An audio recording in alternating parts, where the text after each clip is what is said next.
course that will be just and will promote the interests of the people. Almagtige God, ons bid dat U gedurende ons vergaderings ons die nodige wysheid sal gee en ons motiewe suiwer sal hou en dat U ons sal help om ons tekortkominge te oorkom en al ons besluite aan U op te dra. Sikelele ilesbiletu nabantu bale, umusili ukulungu kwipondo letu, kozi sikelele I Afrika, kina abantwana bayo, kokele inkokele zayo, hiniki kolo I Afrika. All this we beg in your holy name. Amen. You may be seated.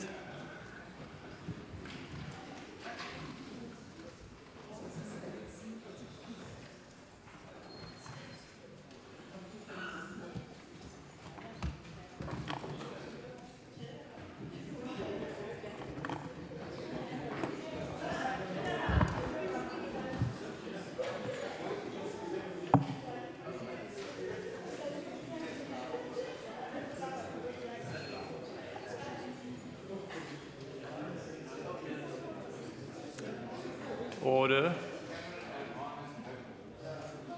Please come to order. I see the Secretary will read the first order. Vote 7, Social Development Western Cape Appropriation Bill. I see Minister Fritz. Morning. Morning, Mr. Deputy. Honourable Deputy Speaker, Honourable Premier, who's about to arrive, Cabinet colleagues, Honourable Leader of the Opposition, it's such a pleasure to have him in the House because a dear friend of mine, Honourable Member of the Western Cape Provincial Parliament, mayors, I see speakers, and municipal officials, special guests, NGOs, and community leaders, citizens of the Western Cape. Honourable Deputy Speaker, I rise to present the Western Cape Department of Social Development's 2018-2019 budget. As I do so, I would like to take this moment on behalf of the Western Cape Government and the Department of Social Development to convey our heartfelt condolences to the husband and children of Mrs. Cheryl Smith. Mrs. Smith, who worked within our facilities, and those are the child and youth care centres, died tragically in a motor car accident a week ago on her way to work. Our thoughts and prayers are with her family at this difficult time. And I just want to say it's quite a difficult time to lose a staff member. Deputy Speaker, with a total budget of 2,241,664,000 rand, this department continues to serve the most vulnerable people of this province. We are guided and empowered by our care, and by specific core legislation, policy mandates, and provincial strategic goals 2 and 3. Provincial strategic goal 2 calls on us to improve education outcomes and opportunities for youth development, while strategic goal 3 calls on us to increase wellness, safety, and tackle social ills. The strategic goal speaks to 5 key areas of my department, namely, Mr. Deputy Speaker, children and families, youth, disability, substance abuse, and older persons. What are the challenges that we are facing? We're feeling, Mr. Deputy Chair, the effects of a national fiscus which has a revenue collection shortfall of 50 billion rand and which has introduced even more stringent austerity measures. Deputy Speaker, even as the ANC in this House continues to dismiss the importance of clean audit outcomes from the Auditor General, the impact of the national budget shortfalls shows just how critical clean governance is for effective service delivery. And I think that point about effective service delivery and compliance is important. Without it, money will continue to disappear and service delivery will fail. It is as simple as that. It is in this context that we have had to stretch and reprioritize our budget in an effort to keep services going.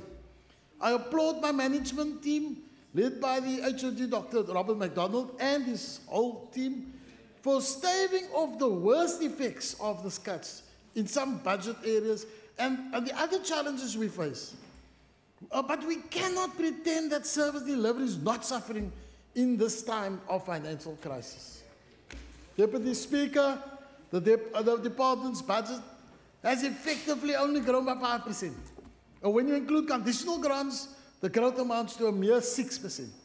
This is an extremely tight fiscal environment, and it means that my department must make do with what it has and stretch each rand to go further and further. We must really turn that rand thrice, Honourable Makelele. We need to turn that rand a lot of times. Our NGO partners remain a key partner in our efforts. And however, the current economic climate and the reduction of the overall fiscal base has its negative consequences on for our support to NGOs. And that's another reality, Honourable Oliver. Deputy Speaker, the current budgetary pressures means that the department is only able to provide below inflation increases to funded social welfare MPOs. Specifically, we are providing a minimum of 3% per unit cost and 5.7% per social work post funding. And I want to say social workers within the MPOs, they really earn far less than our government social workers, and they're doing a sterling job.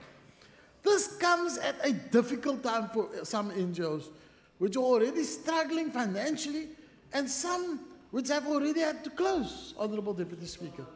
One such example is CAFDA, and many of you know CAFDA for years, based in the Grassy Park retreat area in the Metro South, which has already shut down their doors. The department has no choice but to take over services previously implemented by funded MPOs, using our in-house capacity. And unfortunately, this places a strain on the capacity of the department and remaining MPOs and may lead to staff burnout and the risk of lower quality of services. And it is in this regard that we want to say, then when some orchestrated uprisings in places like Hermanus puts another strain on us, even though we don't have money, it puts a huge strain on us, like we saw this week happening in Hermanus. The department had to jump in with, unfortunately, very honourable members of this House being in the forefront of organising the uprisings, it appears from their little WhatsApp. Yes, I'm saying it in the House. I'm saying it. Yeah. Order. No, I'm saying it, yeah. It was the truth. It's the truth. Order. I hope so. The department is doing all it can to mitigate the situation, including establishment of MPO help desks and networks of support for MPOs at the regional and the local office level. And we are lobbying for more funding to at least ensure inflation-related year-on-year funding increases to NGOs. Deputy Speaker, I cannot underestimate the negative effect of the budget cuts from the national government. A key example is the National Conditional Grant for Extended Public Works Program, which was cut from 15.9%, and some Beaufort West youth are sitting here who's not going to have jobs now, from 15.9 million to 1.5 million. And the impact of this cut will be felt by young people who will have 562 less of work opportunities available to them.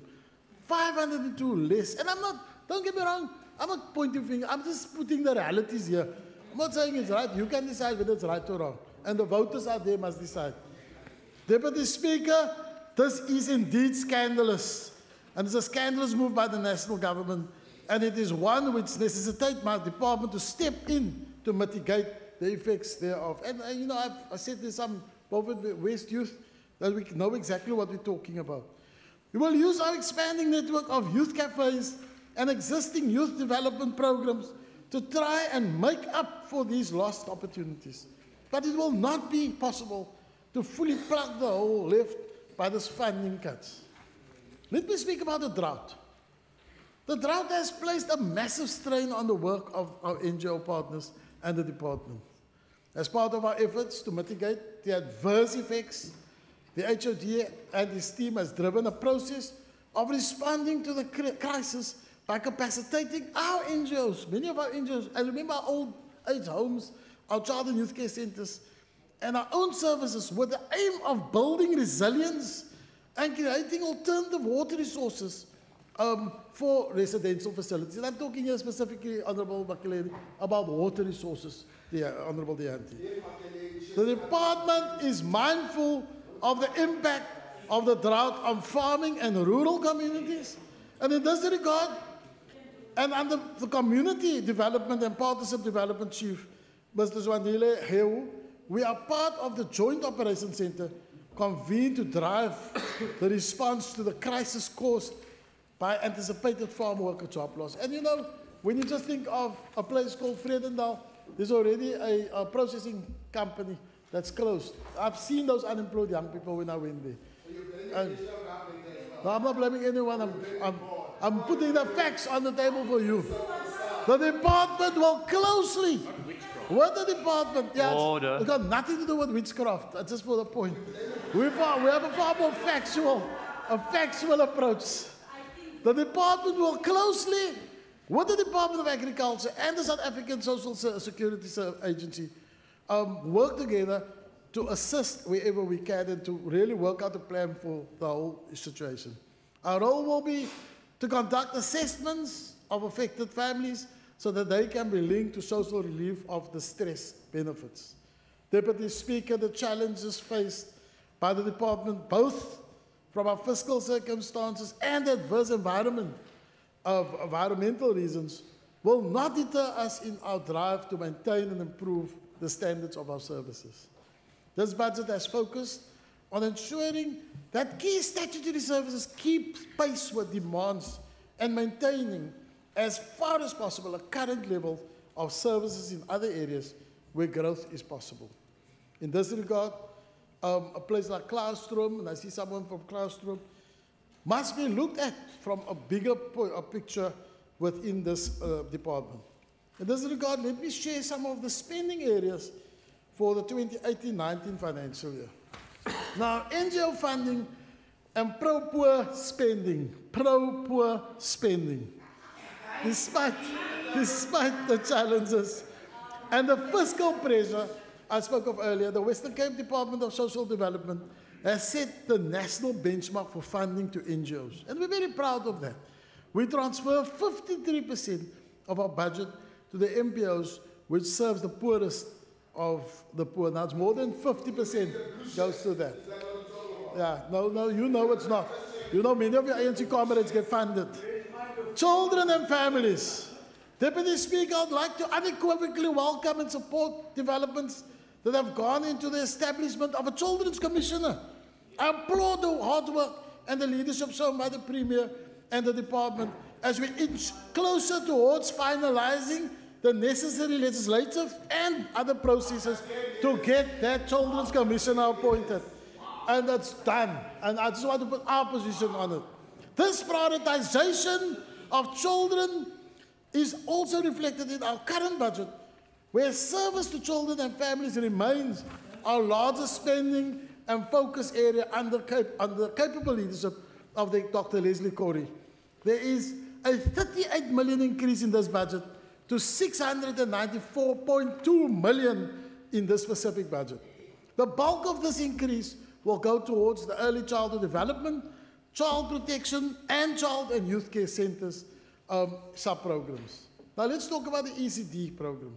Deputy Speaker, the department will continue with key projects aimed at not only increasing statutory compliance to norms and standards in this sector, but also improving quality. We will continue our collaboration with the Department of Health on the first 1,000 days project, and I don't see Minister Mbombo here, but we work very well together. Oh, she is here. Focusing on delivering a comprehensive service to young children. We have allocated 336.1 million to the Early Childhood Development Program. The Early Childhood Development Strategy has already seen the development of a groundbreaking pilot ECD program for language and cognitive development at 50 provincial sites of real poor areas. And I know the Standing Committee went around to look at, it's really making a massive difference in Also, children who can't afford where our middle class people go, their children can also now get the same kind of attention. The additional 123.7 million over the MTF will go towards ECD subsidies, the expansion of services and facility maintenance. These funds will specifically assist, and I want to emphasize this specifically for the Deputy Chief Whip of the DA, Mr. Honorable Dennis Joseph. These funds will specifically assist conditionally registered ECD facilities with minor infrastructure and maintenance, with a view of bringing them to compliance. Because there was a question once, what happens to those who are not fully compliant? So there is an act to get people who are conditionally registered to get to compliance. More importantly, the grant will add extra resources to per child funding. That's important, to per child funding. Remember, we were at 15 Rand, we're now at 18 Rand, honorable members. Deputy Speaker, tremendous progress has been made in improving the compliance of facilities to children and in terms of the Children's Act and our norms and standards. We have also begun to focus on quality, and to date, since 2014, 1,743 practitioners have been trained in 1,370 facilities to implement quality registered programs. Yes, in our regard, it's big, in our regard. To this end, I'd like to pay tribute to our former head of ECD programs, Ms. Jolinda Kruger, who recently retired from service. And I wish her all the best, and I truly believe she will continue in her own way to play a role in the ECD sector. With that said, let me also welcome Ms. Tufa Hamdullah to the position, and who's heard well too. Ms. Hamdullah, a social worker by training, brings a wealth of experience to this position and is a strong administrator. I have every confidence that she will take ECD to new heights and innovative heights and creative heights. That's what we need. Deputy Speaker, I'm happy to report that my department will continue to support the after-school game changer via our partial care facility programs. And in this regard, Mrs. Nomazisi Moguda and Ms. Cheryl Davids will oversee an additional 500,000 being spent to expand our partial care facilities. And these are important facilities because it creates safe spaces for after school. These facilities provide the spaces which children need to engage in positive development activities. And we see also the link to retention in school from this program, because they do their homework and they study. Child protection. Deputy Speaker, let me upfront say, when we talk about child protection, and Honorable Diante, I condemn the killing of the 30 children in our province in the strongest terms possible. Let us condemn it unequivocally. Perpetrators, yes, we've done something.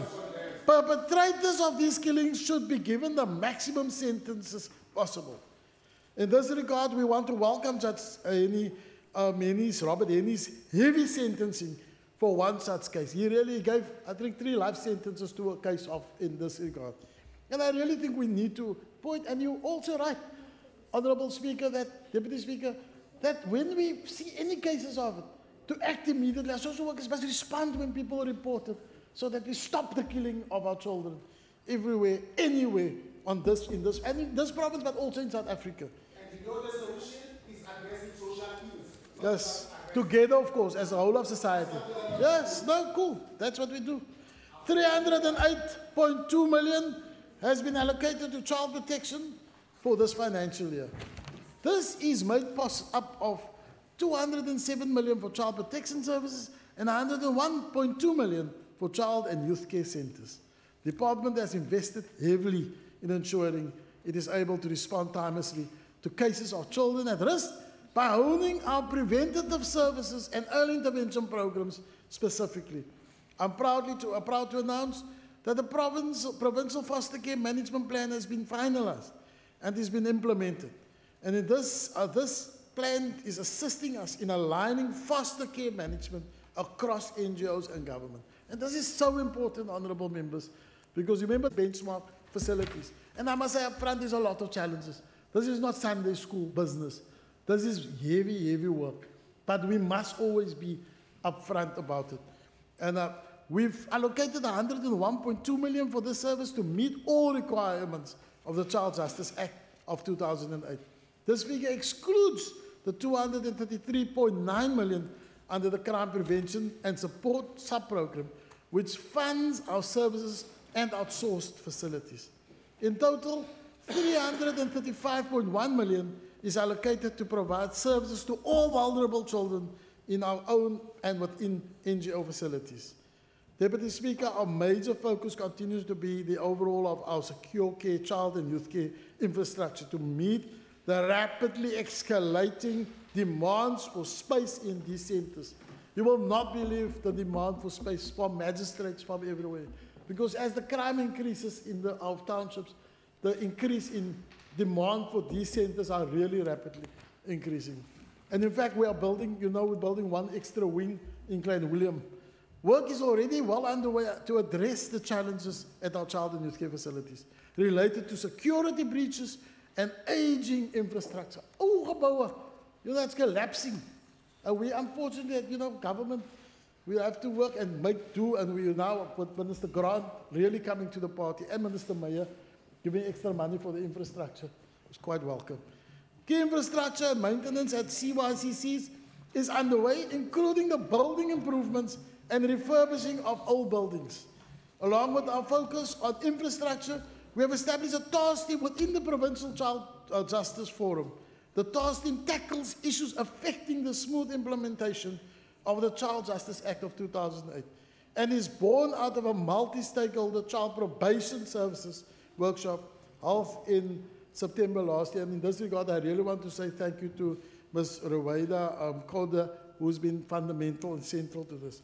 Our focus will be to ensure child and youth care centres are registered, operating as per norms and standards, and have programs which match a child needs as per Section 191 of the Children's Act. We always want to be compliant. Now let's deal with youth. The future of this province is dependent on building a generation of confident, educated, empowered, and resilient young people. And many times, many of those young people have own agency. So government is not sometimes needed, but sometimes we also there to assist where we want to create agency. Honourable. Well, that's your problem, Honourable Member. Deputy Speaker, my department has set aside 17.7 million for its youth development program in this financial year. This amount should be seen in the context of hundreds of millions spent across this and other departments in the province on youth development. And this is a very interesting stat, because a lot of departments are spending money on youth. And what we are now busy doing is to consolidate all that spending from a central point within the government, within this province. As for our provincial youth development strategy, we have tasked Mr. Lionel Arnold's Community Development Director and Mr. James Albani and his team, who heads up our youth program, with delivering safe and enabling spaces for young people. Youth cafes are central to this effort and are expanding opportunities for young people across the province. I'm happy to announce that we have recently launched the 8th Youth Cafe in Veldrif, and it was opened by Honourable Botha in my absence. This means that the department now has youth. Yeah, Deputy MSc, promotion. So, this means that the department has youth cafes in Mitchells Plain, Vanguard Mall, Oudtshoorn, Vrygrond, Grootbrak, George, and Gugulethu, Manenberg. You know the one there at Gugulethu. Deputy Speaker, this financial year we expect to establish a minimum of 4 more youth cafes. We are also hard at work at developing a rollout model that will allow us to establish youth cafes at much lower cost. And that's an interesting thing I'm speaking to Honourable Makeleni about. The youth cafes are our contribution towards driving skills revolution for youth in the Western Cape. And I just want to say, the Department of Economic Development and the ICANN, we're also speaking to each other so that we can talk to consolidating similar kind of activities and intervention in communities. And I want to thank the Minister Alan Wendy around that so that we can move it out far more. Yes. The youth cafes are our contribution towards driving skills revolution for the youth in the Western Cape.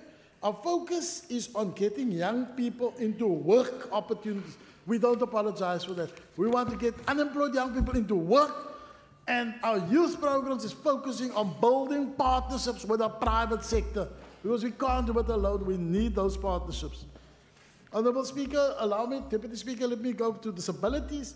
Deputy Speaker, I'm proud of the progress we've made with our provision for service for people living with disabilities. Under the excellent leadership of the Disability Program, Manager Ms. Patiswa Mumbaza and Mr. Sipho Mbeu, the department has prioritized advancing disability rights, not only in words, but also in deeds and spending.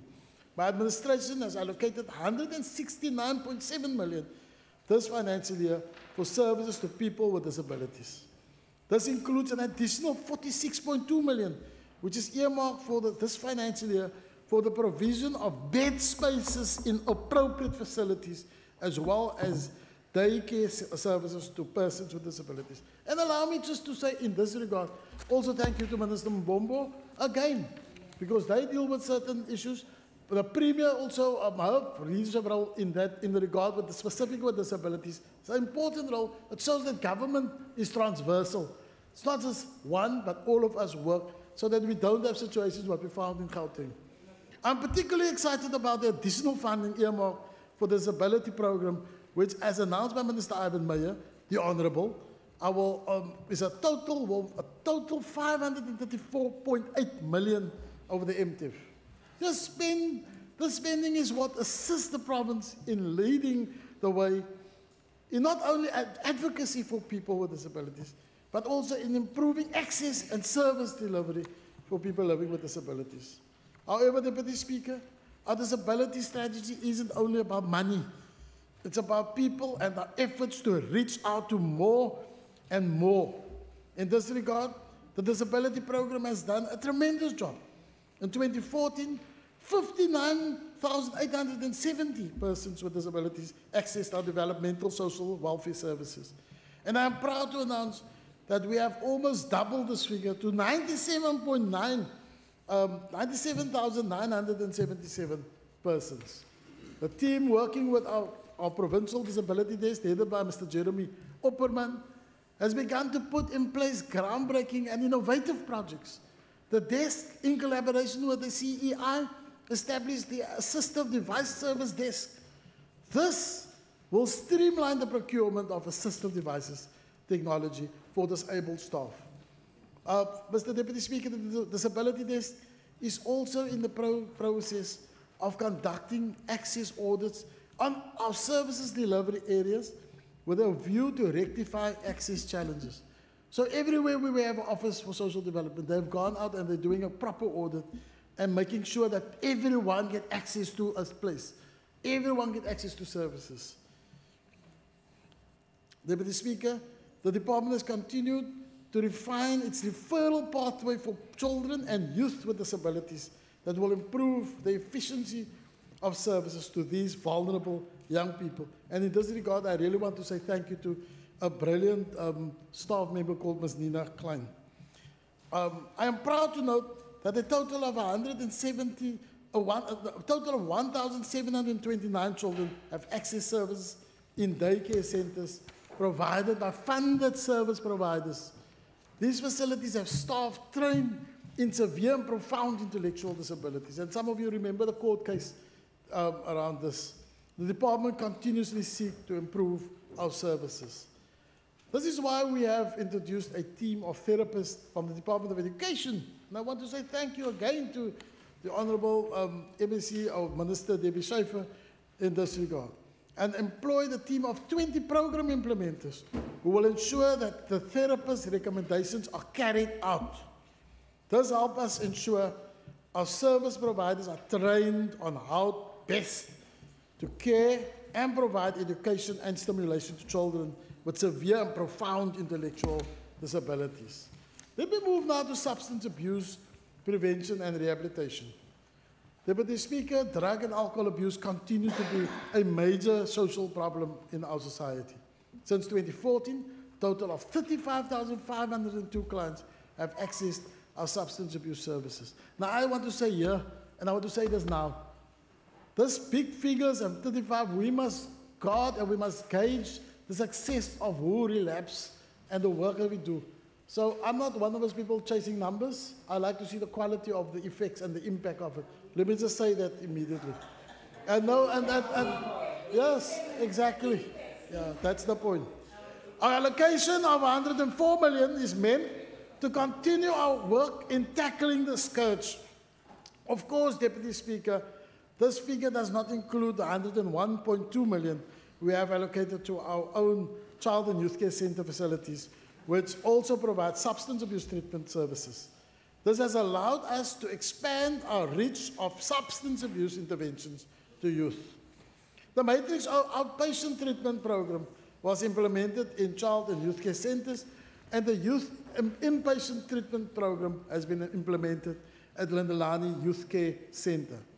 We have specifically targeted treating young people in order to address the rising tide of youth alcohol and drug usage.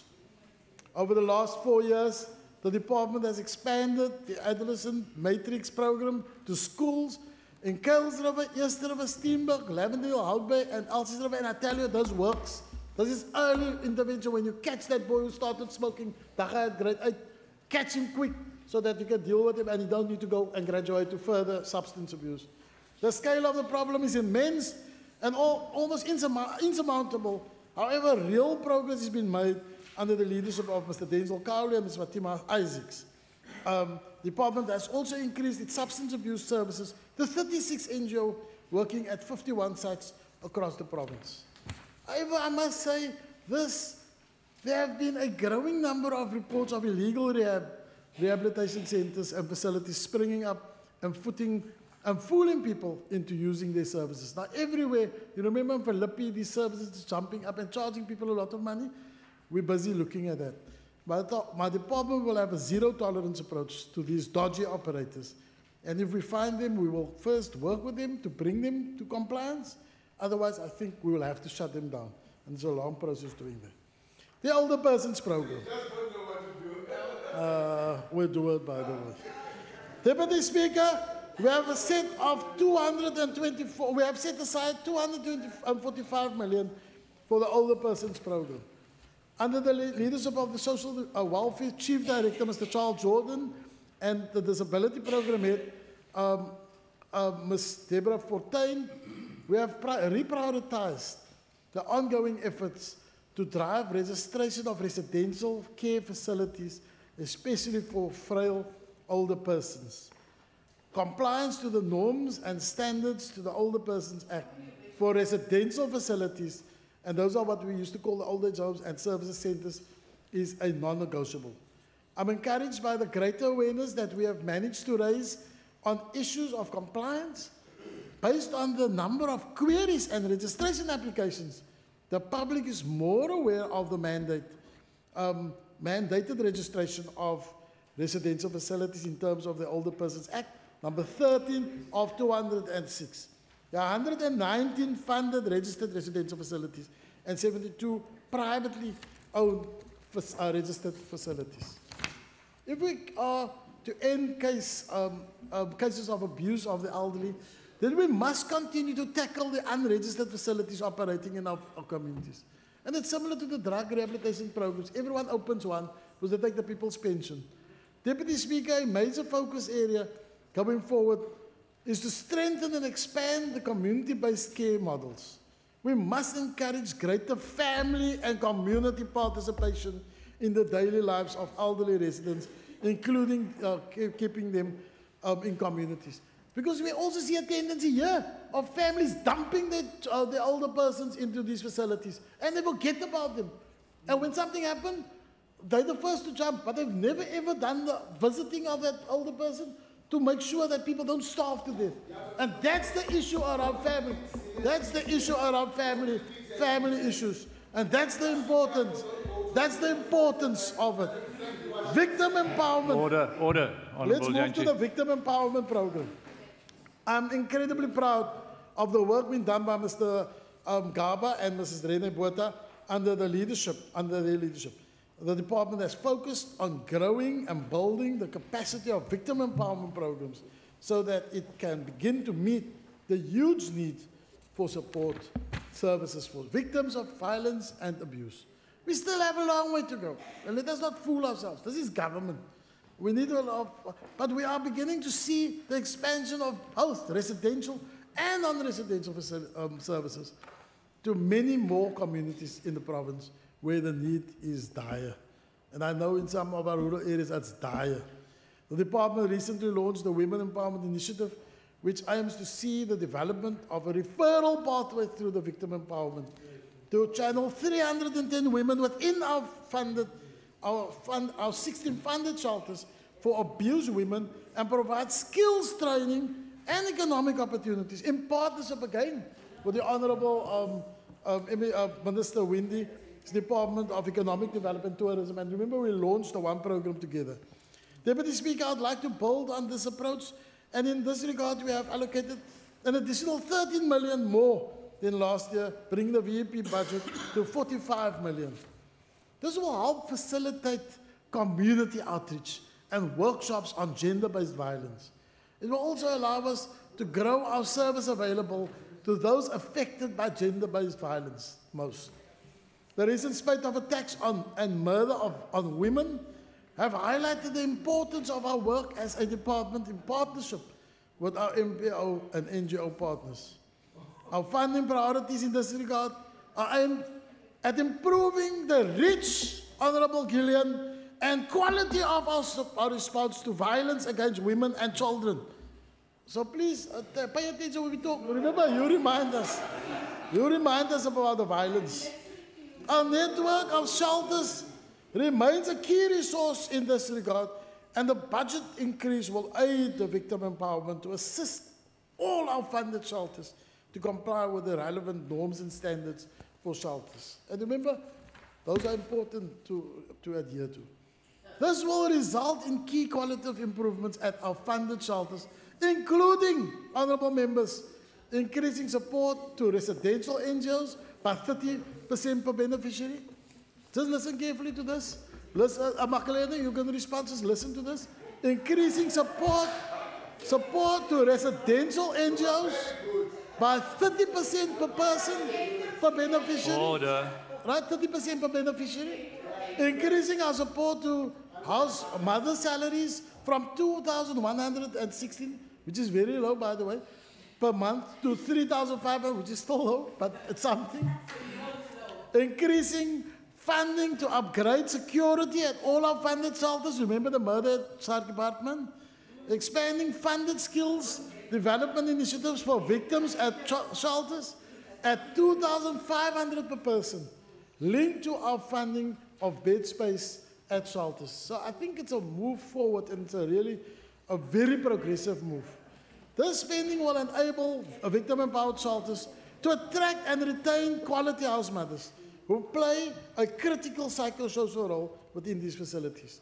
It will improve the safety and quality of bed space at these facilities and offer women a space to recover and access training and development while they're there. Deputy Speaker, we are making progress in the provision of key victim support services. However, we must continue to get the message out that preventing violence against women and children is a 365-day task per year, not a 16-day. You know, when we have 60 days of activity, but it's 365 all the time. We are calling on men, and in particular fathers, to play a greater role in changing the narrative and in saying no to women abuse and gender violence. Let's speak about social crime prevention. Social crime prevention and support receives an allocation of 233.9 million to fund secure care, child and youth care center facilities, providing quality probation services, a very important part, quality probation services, and implementing obligations of the Child Justice Act is our focus. In this regard, we will continue to focus on the reintegration of these children in conflict with the law who completed residential or community-based programs back into their community. That reintegration is important. Deputy Speaker, even in this constrained economic climate, my department will continue to prioritize improving the quality of services, while responsibility and sustainability growing the reach of our services. In this regard, I'd like to applaud our finance and supply chain teams, specifically Mr. Juan Smith, Mr. Denver Holly, and Mrs. Patience Makuwana, for their leadership and dynamic efforts to save money wherever possible. They turn the rand 10 times before you see the rand. In conclusion, Deputy Speaker, we are working hard to sustain and even grow our services in the face of continued austerity measures, a constrained economy, and a crippling drought. However, we cannot achieve this alone. Our MPO partners and delivery partners such as SASSA and all the others must continue to adapt in step with the department. Let me take this opportunity to thank the Premier for incredible leadership. It's amazing to work under. Also, I'd like to thank my cabinet colleagues, amazing young people, very, very amazing young people, and men and women. I would also like to really say thank you to our colleagues here, my colleagues in the caucus, for always giving me support. Order. I would also like to thank the chairperson and every member of the committee. I really want to say this from the bottom of my heart. The committee, Mr. Deputy Speaker, keeps us on our toes. And that's the point about being held accountable. That we're not just there for jokes. We have people's money that we're responsible for. And I want to say thank you to the committee for keeping us account and hold us to account. Thank you for that. I would also like to thank my own staff, the ministerial staff, and I want to say thank you to Mr. David Abrams and all the other people within this ministry staff for keeping us and for making my life very pleasant, specifically Alexandra Abrams, also on the other hand. I'm also fan as Abrams in my department. I'd also like to thank the head of department, Dr. Robert McDonald, and his management team, and specifically the most difficult person, Mr. Jordan, there in that team. Thank you for their work and for the great work that they always do. En ek kyk nou vir Annemie daar ook daar agter.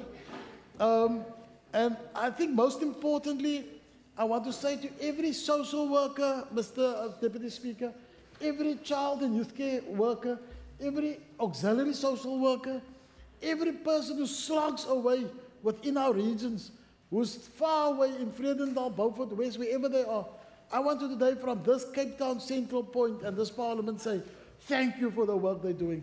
They must get out in the middle of the night. My people get abused in townships, sexually also abused. And then some of us laugh at that. Well, Deputy Speaker, I want to say thank you to them. I think we don't give enough attention, and I really want to say thank you to every one of them for the work that they do. And then just to come nearer to my house space, I want to say thank you to my wife and my son for always being the greatest support and the greatest encouragement in very difficult times when we get up 4 o'clock and come back 1 o'clock in the morning.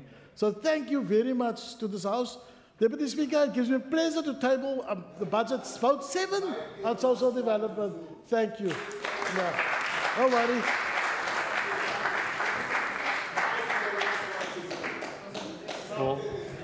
Order. The Honourable Lorraine Botha.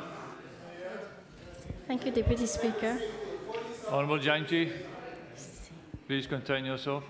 Deputy Speaker, kan ons net die agbare Jankie herinner aan Order. Korintiërs 13, nie gedeelte van hoop en liefde nie, maar die gedeelte van klinkende metaal en lydende simbaal.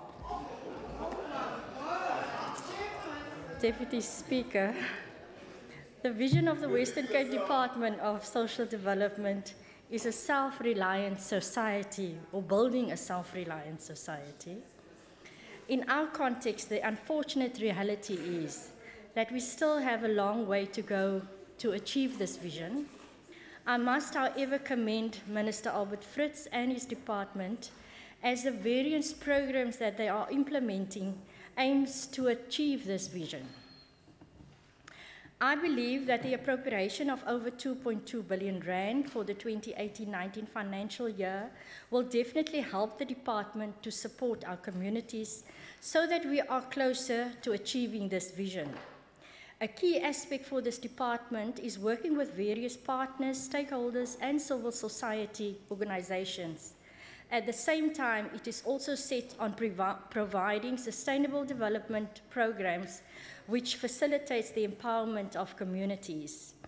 Deputy Speaker, as a DA-led government, we are all too aware that we cannot govern in isolation, and this is why our residents, communities and societies at large play an important role in governing with us. We govern with the people. To this end, I was pleased to note the department's commitment to increase the subsidy allocation, albeit below the inflation rate, for the salaries of social auxiliary workers, social work supervisors, and social work managers that's employed at funded NPOs. And Minister, we need to be assured that the implementation of this has to this end achieved the intended goal. Our social service professionals are at the forefront of community engagement. Thus, it's vital that they get the necessary support to have a positive impact on grassroots service delivery. Furthermore, we have to ensure that our social workers are also receiving the necessary support, guidance, and continued training to be effective in their work. And Minister, I also want to ask that you also speak to caring of the carer and speak to how this program will ensure that social work supervision gets to the social workers on the ground. The budget, Deputy Speaker, consists of 5 programs, and I will specifically focus on Program 3, which refers to children and families. One of the principles for the department is focusing on is family mediation.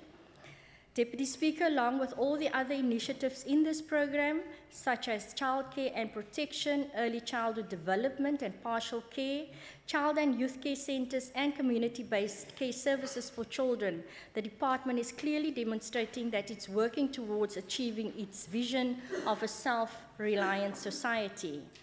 The department realizes that this vision can only be realized if we establish stable families within our society. Families are the basic unit that ought to provide care, love, and an environment where every member of the family, especially the children, can develop to their fullest potential while becoming the best individual that they can be.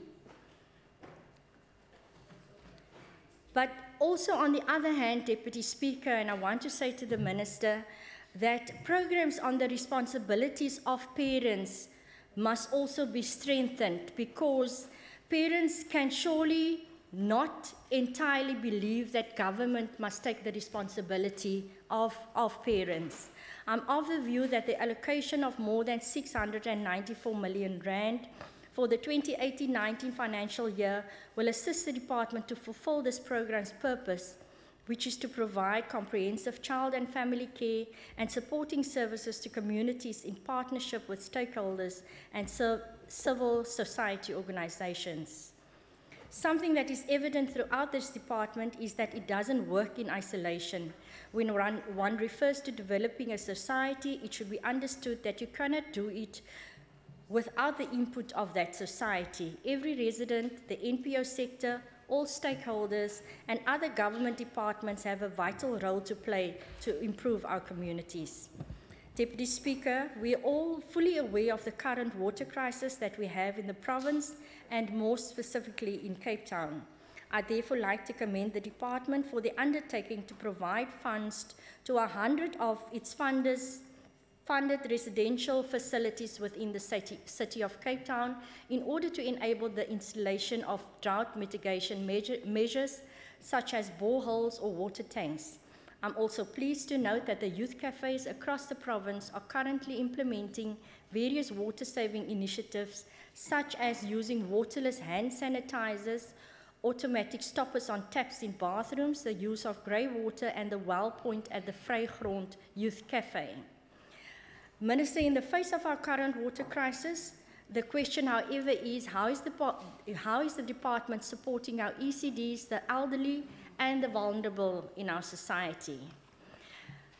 Deputy Speaker, I commend this department with Minister Fritz and Dr. McDonald at the helm for executing their statutory mandate. Met gebreke doen hierdie departement al beste in die begroting wat aan hulle toegeken word. Ek gee ook erkenning aan elke maatskaplike werker en kinderversorger wat die eerste linie is van dienslewering vir veral aan ons arm gemeenskappe. I am convinced that the department will continue to improve the implementation of all its services to residents of this province, although be it in budgetary constraints. And I also want to say to the Minister that for this 2018-19 financial year, the Standing Committee for Social Development will also strengthen its oversight role. Deputy Speaker, the DA supports this vote. I thank you.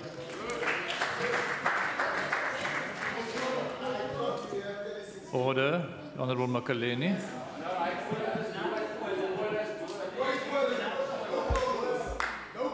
Order. Thank you, Deputy Speaker. The notion that this is a people's budget cannot be left unchallenged. It continues to perpetuate the idea that the elite have the right to decide what is best for the people when they know nothing about us. The DA cabinet must be reminded that it has found this country liberated.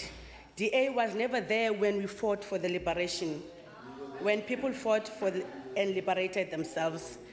People didn't struggle to be told by the DA what is right for them.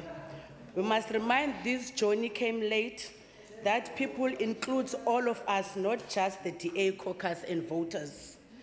The word for the people are a plurality of persons considered as a whole, as is the case when ethnic group or nation. People means collectivity. It is incorrect for the DA to think that only its supporters are people. We are here and we are here to stay. The Western Cape is for all of us, those who voted DA and equally those against you. Now, to this budget. This budget has the same arrogance as the person who decided to call this a people's budget. It lacks vision and Ubuntu. This budget does not inspire confidence. I don't know what the people of Western Cape have done to deserve this arrogance. During his budget speech, MEC Mayor was bragging that the frontline services, the trade department, which includes the DSD, have received the largest chunk of the budget.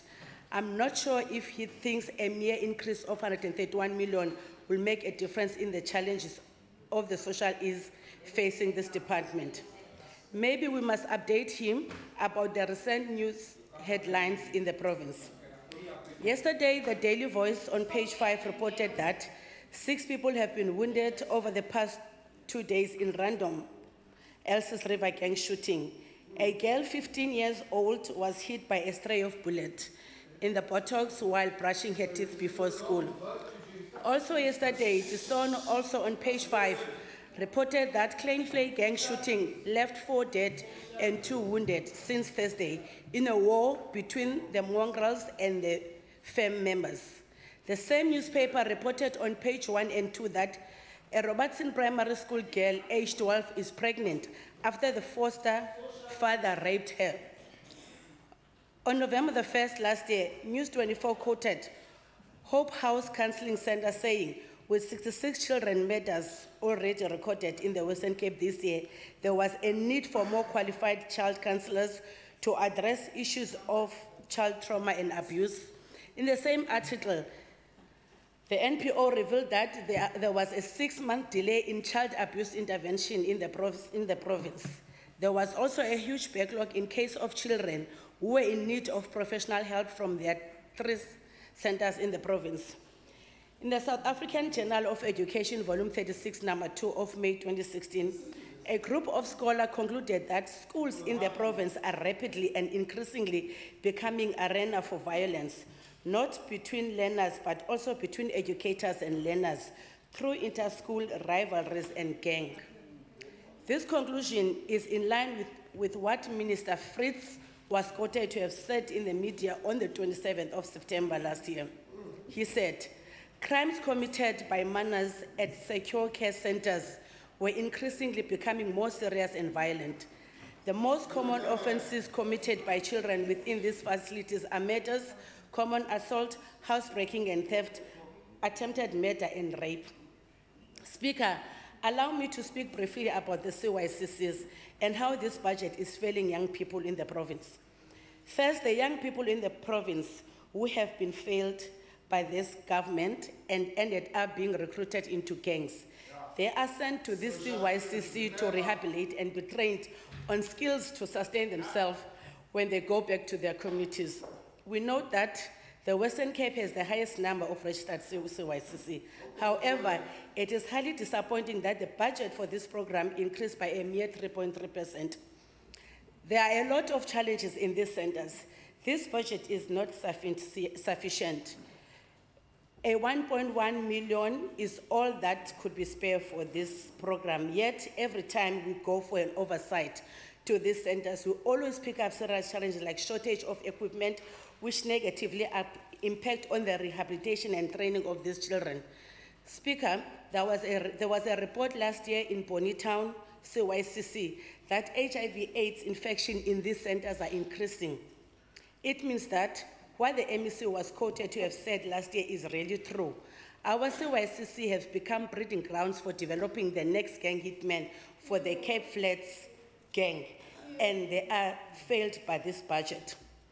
I will not omit to mention the name, but the MEC knows of a special boy in Hout Bay who I have brought to his attention, who have been lost in the system. This young boy, after leaving the CYCC, he went back to the community, and within a week he killed 4 people. In this department, if this department doesn't prioritize these centers, there will be more cases such as the one I just mentioned. This department does not have a plan to save our youth, whom we have to watch on a daily basis as they destroy their lives. History will judge you, Minister Fitz, harshly for watching on as the future of young children in the Western Cape slowly fades away. In fact, it is reported that children from Quintile 1 and Quintile 2 schools, about 50% of them would have dropped out of school and given up on grade 4 already, and this is the sad state of affairs. The inaction of this department and its failure to make provision on this budget to address these challenges is a clear indication that the department does not care about the lives of the poor. Life in the Western Cape is depressing for many. We live every day not knowing if our children will be raped or killed. 33 young innocent lives were lost in the province last year. A caring MEC would have at least mentioned this on his forward in the APP, but this one did not. He comes in and grandstand here after Honorable Gyangi reminded him. The fear of mothers to lose their children in the Western Cape is understandable.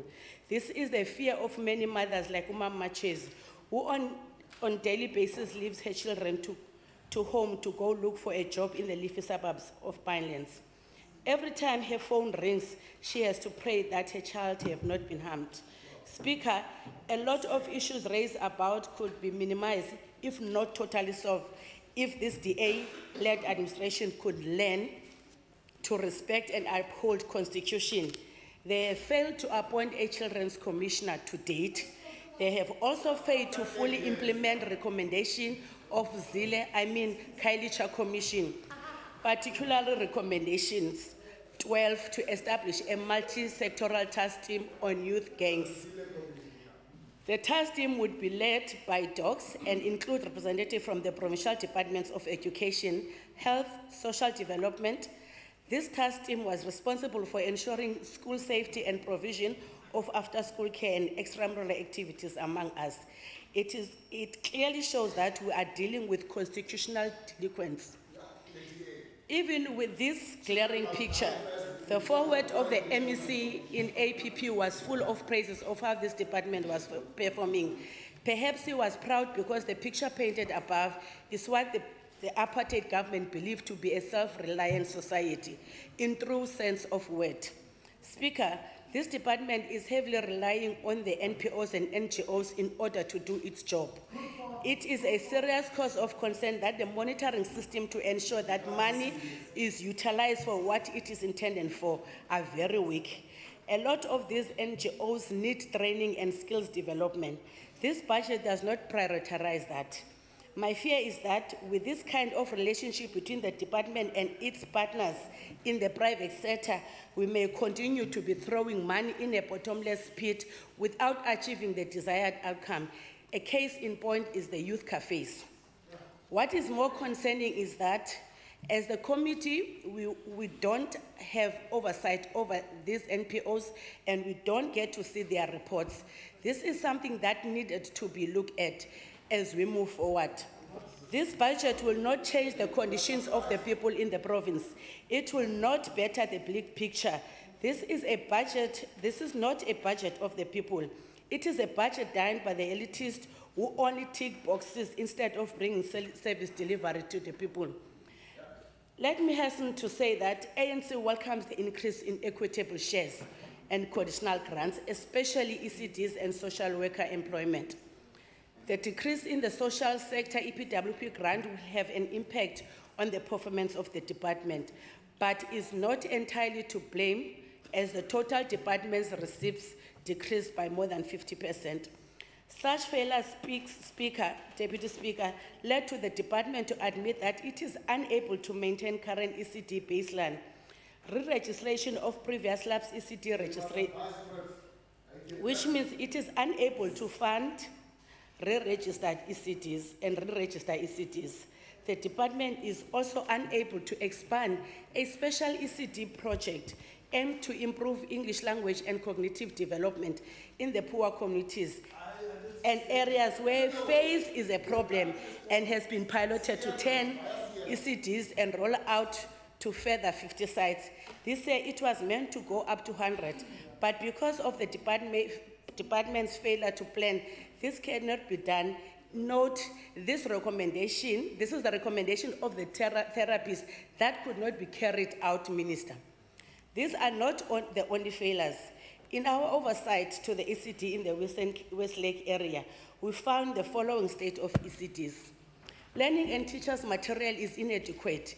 It equally lacks of quality practices in the ECD centers. Some of teachers in this ECD center started this because they wanted to help parents and save their children from the dangers of the area.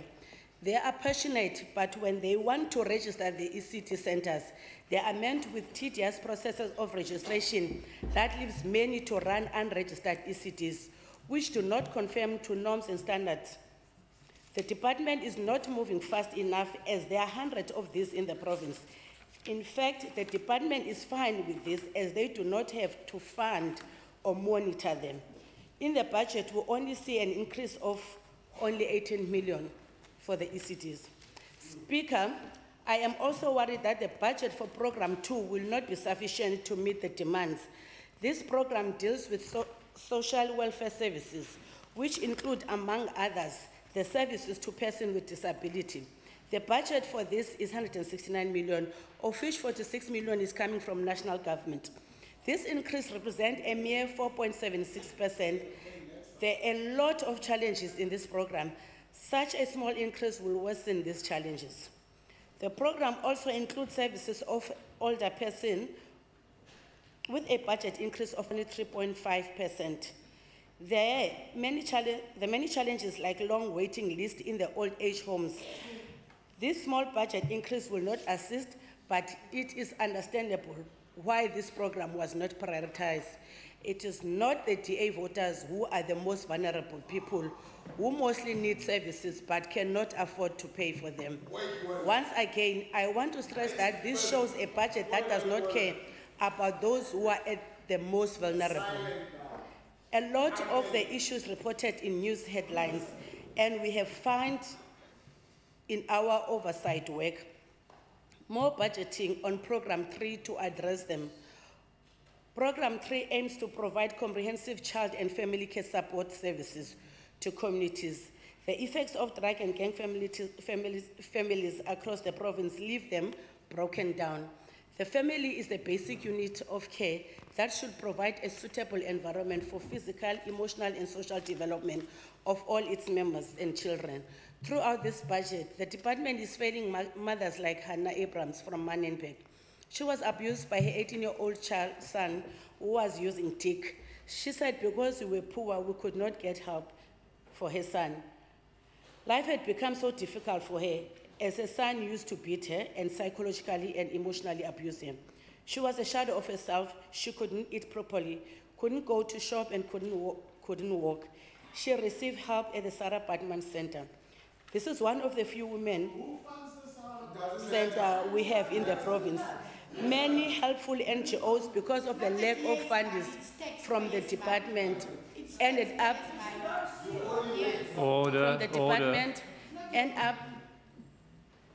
end up being closed down.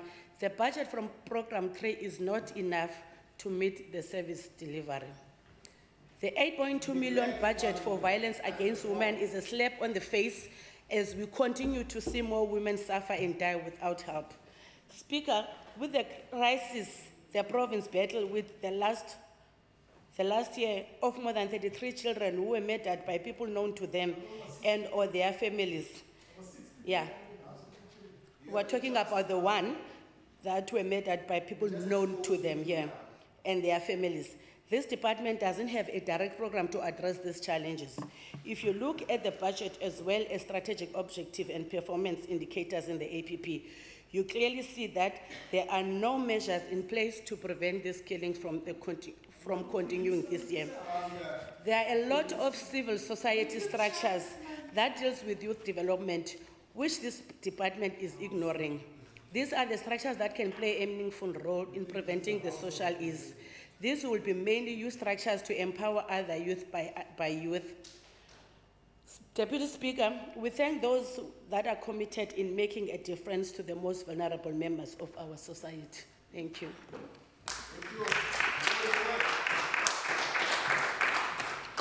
Thank you, Minister. Minister Fritz to reply. Thank you.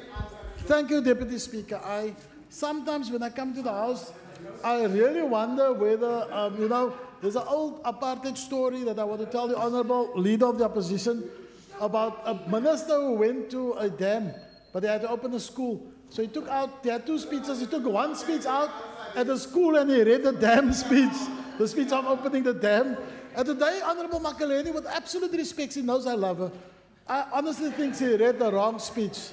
And the interesting thing about our honourable members, Mr. Deputy Speaker, is they have researchers who do their little writing of their speeches.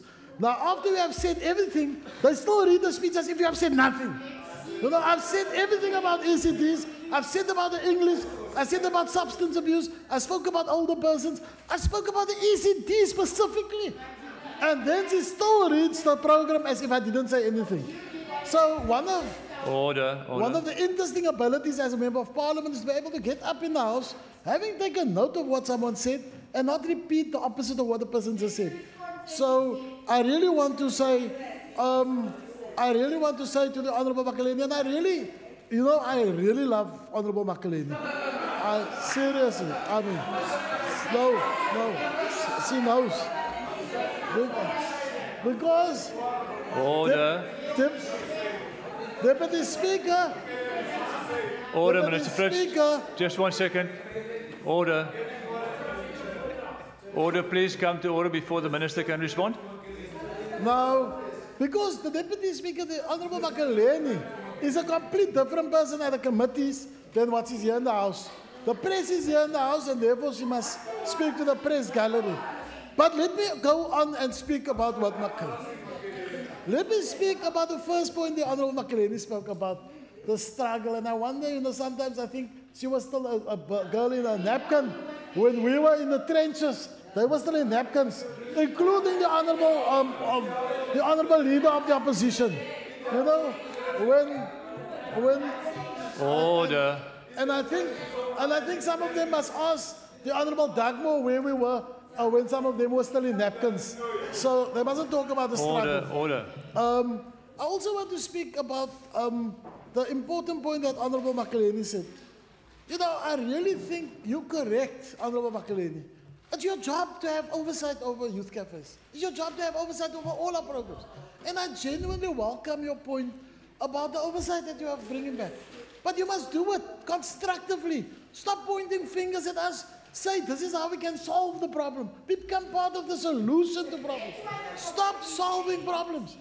And it's a pity, the Honorable, it's a very, very big pity, Honorable Dehanti has left, because as I ended my first speech, he said, this is your last speech. I want to remind the ANC, they're going to be slaughtered at the polls this election coming in 2019. They're going to be slaughtered. They're going to be demolished. They're going to come back with far fewer people in those benches. And I really want to say that to them. Order. Yes, that's what happened to you guys. All your coke guys disappeared into cokes. Order. Minister, get to your speech now. I want to also speak about, Honorable Makaleni, I want to say that our relationship with our MPO non-profit organizations is an important relationship. If we tomorrow stop, you say we're using them. If we stop funding them, you will have a revolution here. So when we fund them, it's a problem. When we stop funding them, it's a problem. I don't know what. An organization like Sarki Bartman, Honorable Deputy Speaker, we fund them. So she says, oh, Sarki Bartman, yes, we fund them. We give them over 50 millions of rands when we fund them. I just signed off stuff. So I want to say to Honorable Davids to listen to what I'm saying, because tomorrow she must go back and report back to her child to really listen. Order. Please.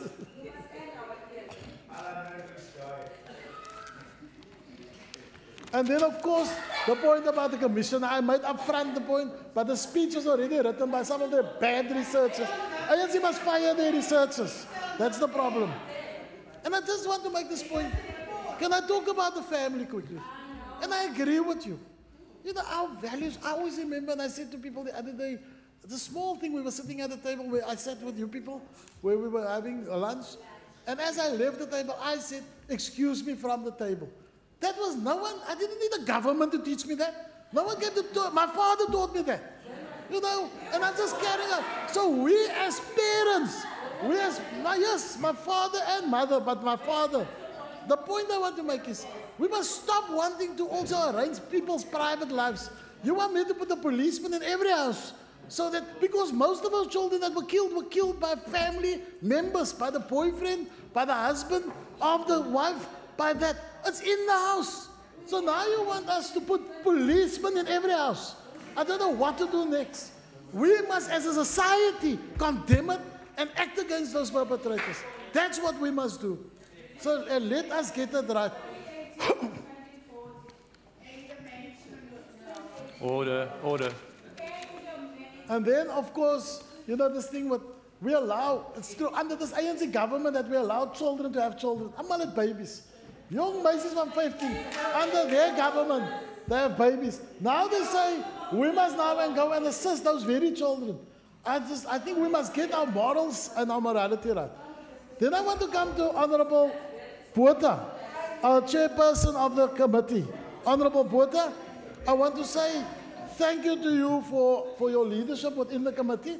And I think we will continue our relationship. We will continue the relationship with MPOs in a constructive way.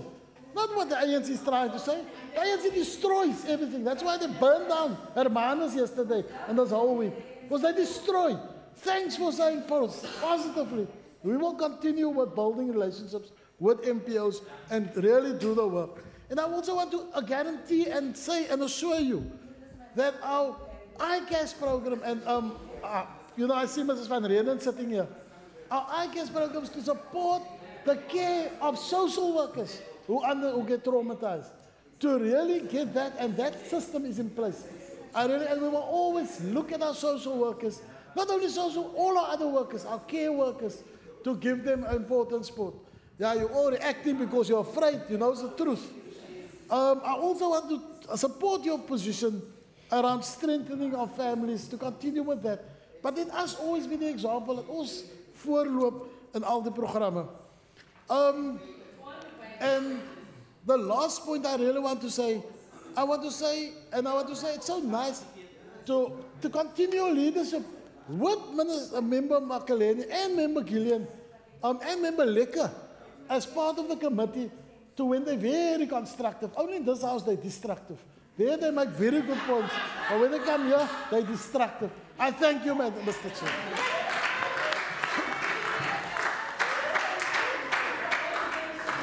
Order. Order. That concludes the debate on this vote. Order. We will suspend for a few minutes before we start with the next vote. Business is suspended.